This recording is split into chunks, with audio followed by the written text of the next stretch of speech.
Hello everybody and welcome to another episode of Foodie Friday. I thought I would switch things up just a little bit on you today. I have shed the chef's coat and I have put on my stylish new military ball cap that I've ordered from Michelle K's website, itsahigrawlife.com. Today I wanted to tackle a question that I have probably gotten more than any other question over the last 4 years, and that is, what in the world am I supposed to be eating? People that have come from a standard, typical dietary lifestyle, and they've caught the vision of raw and living foods, but they don't even have a clue of where to begin. And they ask me that, what do you eat on a typical day? And I don't know why, but when I get that question, I always just sort of freeze up because I think, what works for me may not work for you. But today I want to try to tackle that. So I'm sharing with you a standard raw food diet day for Penni Shelton, what I do on a regular basis. Now, I switch it up from time to time because I am a creative personality and I love gourmet raw food. But in order to meet my weight loss and health objectives, I don't do as much gourmet stuff as I did in the beginning. So my daily diet is pretty basic. But I like to keep it loose, hang loose, and go with the flow. That's how I live my life. I eat very much from an intuitive perspective. Whatever I'm sensing and feeling is right for me, that's where I gravitate towards. But that being said, I also have a very typical grocery list that I keep on hand. It's the foods that I like the most, that I gravitate towards, either because of their healing properties or their alkalinizing properties, or because I just like the taste of them and they're on the approved list of real food that I have created for myself. And so I'm sharing that list with you today. I love to buy food on sale if I can find it. I like to buy it locally, and I prefer organic whenever possible. But the thing I'm most passionate about, and it's very much evolving in my life, is growing my own food and herbs. And so it's something that I'm still getting into. And I don't live in a situation where I have a yard, front or back, where I can just go till everything up and start planting massive, sustainable foods.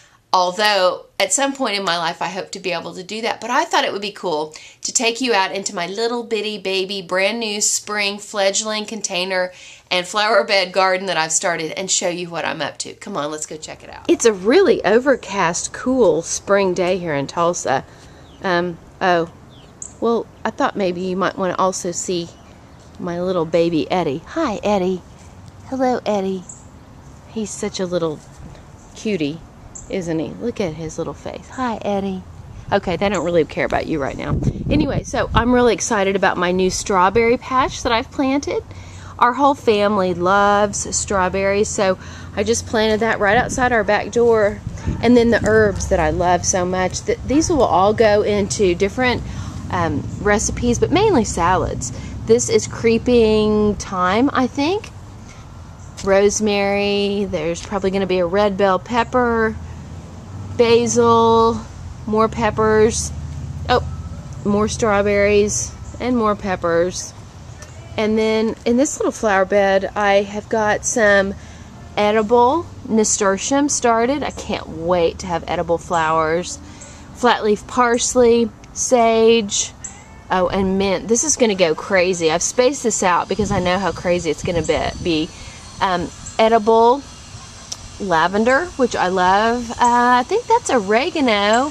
More peppers, chives, which they're already just really coming back like crazy. More nasturtium. Oh, I've started doing wheatgrass again, which I'm very excited about. Buckwheat greens are coming up. There was a lot more of that earlier this week, but I've been eating on those. And then sunflower greens. These are things that I'll probably move into the house once it starts to get really warm. So in addition to sharing my little garden with you, I wanted to give you a different perspective, and that is from my friend John Kohler, who does amazing things in his yard. He has created this sustainable permaculture, organic, amazing lifestyle right in his very own front and backyard. Many of you may have heard of John Kohler, but I encourage you to check him out. So that link is underneath this video, along with everything else that I've told you about. So we are now officially 1 full week into our 11-week total health and wellness initiative. And regardless of how you've done this week, I want to encourage you. Every day is a brand new day. And so I want you to get a game plan. Hopefully what I'm sharing with you today will help you formulate more of a game plan for yourself to see how it's mapped out and how you can do it in your own life. So be sure to tune in to the website over the weekend, because I always do a weekly slideshow of photographs that members have added that's going to help you and inspire you along your raw food journey. So I love you guys. I'll be back with you in the video seat next Monday. See you then. Bye.